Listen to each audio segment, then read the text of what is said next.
ইয়ন তখন বলে, তুমি অ্যাভয়েড কেন করো নাই? আমি ওসব কিছু করেছিলাম রাইট, তো তুমি অ্যাভয়েড কেন করো নাই? জিন তখন বলে, থামো একটু।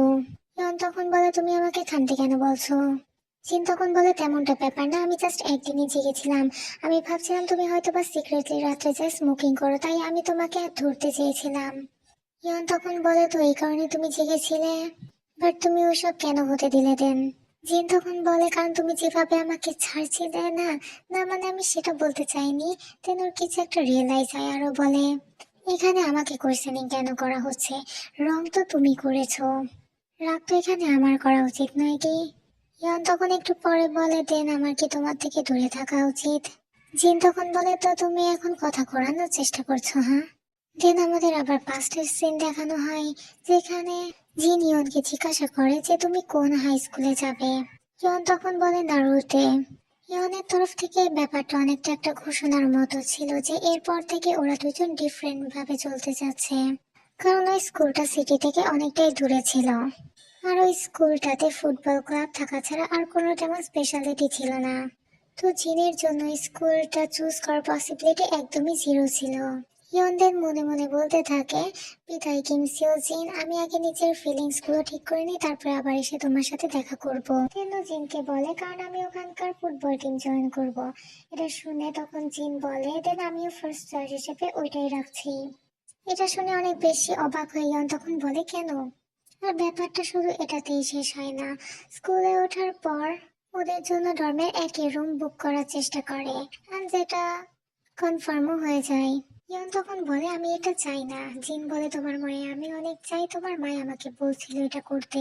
ইয়ন দেন বলে, তো তুমি কথাটা ইগনোর করলেই পারতে। জিন তখন বলে যে আমার দ্বারা সম্ভব না, আমি এটাতে নিয়ে এত বেশি বিরক্ত হতে চাই না, তুমি পারলে করো কে।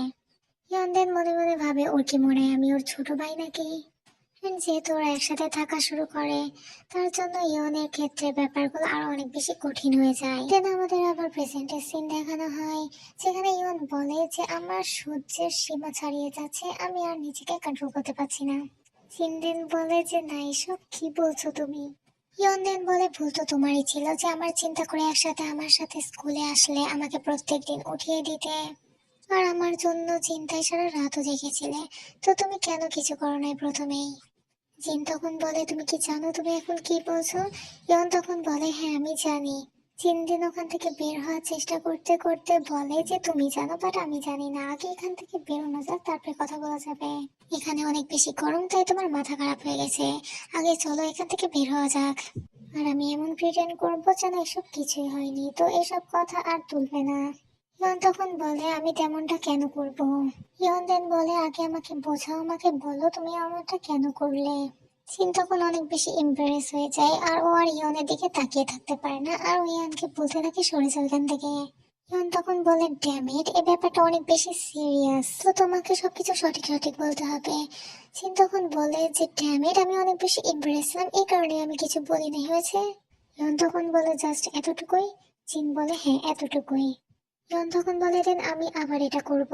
আর ওর হাত ধরে মুখের সামনে থেকে সরিয়ে নেয়। চিন তখন বলে যে কি কি করবে তুমি? ইয়ন তখন বলে, তো তুমি যদি অ্যাভয়েড করতে চাও তো করতে পারো। চিনের তো পুরো মাথায় ঘুরতে থাকে, আরো বলে, ওয়েট ইউ বাস্টার্ড, এখানে যদি আমি অ্যাভয়েড করতেই চাই তাও আমি করতে পারবো না। অপরদিকে টিচার তখন একটা ছেলেকে পাঠায় জিন কেন এখন আসছে না সেটা দেখার জন্য। আর এদিকে ইয়ন জিনকে কিস করে নেয়, তাও আবার ফ্রান্স কিস ছিল। অ্যান্ড্রু ইয়নের পুরো বডিতে টাচও করতে থাকে। জিন তখন মনে মনে ওকে গালি দিতে থাকে। ইয়ন তখন ভাবতে থাকে, আমার এই কিস করার উদ্দেশ্য এটাই, কারণ আমি দেখতে চাই জিন আমাকে অ্যাভয়েড করার চেষ্টা করে কিনা। অ্যান্ড আজকে যাই হয়ে যাক না কেন, আমি তো দেখেই সারাবো ও কতটা সহ্য করতে পারে। তো ব্যাপারটা সম্পূর্ণই তোমার উপর। তেনো স্মেক করে আবার ওকে কিস করতে থাকে। আর অপরদিকে জিন ভাবতে থাকে, সব থেকে বেশি মরণ তো এখানে আমি। তুমি যাই করো না কেন, সবকিছুর ব্লেম লাস্ট পর্যন্ত আমারই হবে।